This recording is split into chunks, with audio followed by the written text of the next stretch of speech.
नमस्कार. श्री स्वामी समर्थ. जय जय स्वामी समर्थ.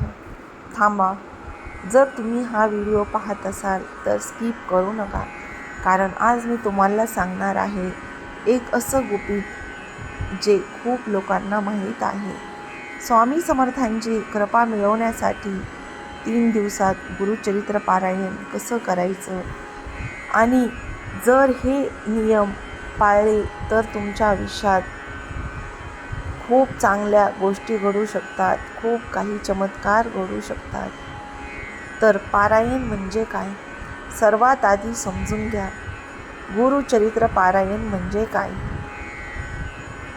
जे फक्त पुस्तक वाचणं नाही, हे आहे श्रद्धा, विश्वास आणि भक्तीचा मार्ग. जेव्हा आपण मनापासून गुरुचरित्र पारायण करतो तेव्हा स्वामी समर्थ आपल्यावर प्रसन्न होतात. 3 दिवसात पारायण कसं करायचं? आता सगळ्यात महत्त्वाचा भाग तो म्हणजे 3 दिवसात पारायण कसं करायचं. तर व्हिडिओ शेवटपर्यंत नक्की पहा. पहिला दिवस. पहिल्या दिवशी तुम्ही अध्याय 1 ते 20 वाचा. शांत मनाने आणि देवासमोर बसून वाचा. हे अध्याय वाचत असताना सकाळी स्नान करून, घर स्वच्छ करून, देवासमोर दिवा लावून किंवा घट मांडून पारायण सुरू करा. दुसरा दिवस. दुसऱ्या दिवशी 21 ते 40 अध्याय वाचा. घाई करू नका, अर्थ समजून वाचा. तिसऱ्या दिवशी उरलेले अध्याय पूर्ण करा आणि शेवटी उद्यापन करा. हे सगळं तुम्ही करत असताना याचे काही नियम आहेत आणि ते खूप महत्त्वाचे आहेत आणि ते नियम पाळलेच पाहिजेत. आता लक्ष द्या, हे नियम खूप महत्त्वाचे आहेत. रोज एकाच वेळेला पारायण करा. स्वच्छ कपडे घाला. देवघर स्वच्छ ठेवा. पारायण चालू असताना मध्ये बोलू नका.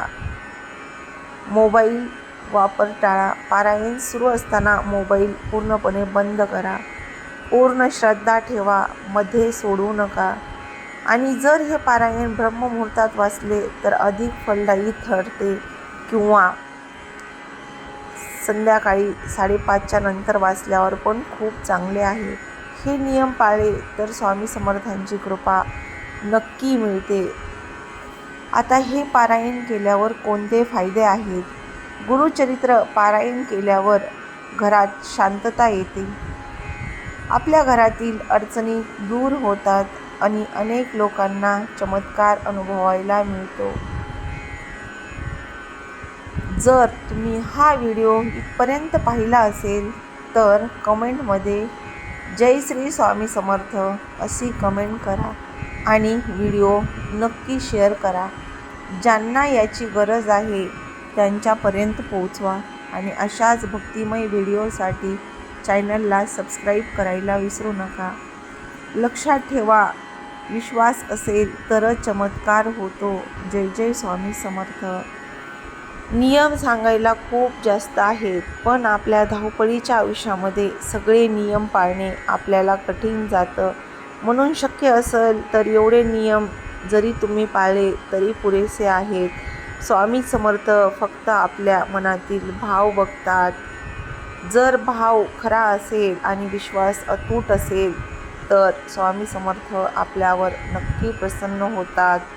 म्हणूनच स्वामीच्या या प्रकट दिनाच्या अगोदर, पुण्यतिथीच्या अगोदर हे 3 दिवसाचं पारायण केल्यावर तुमचे मन शांत होते. श्री स्वामी समर्थ. जय जय स्वामी समर्थ. धन्यवाद.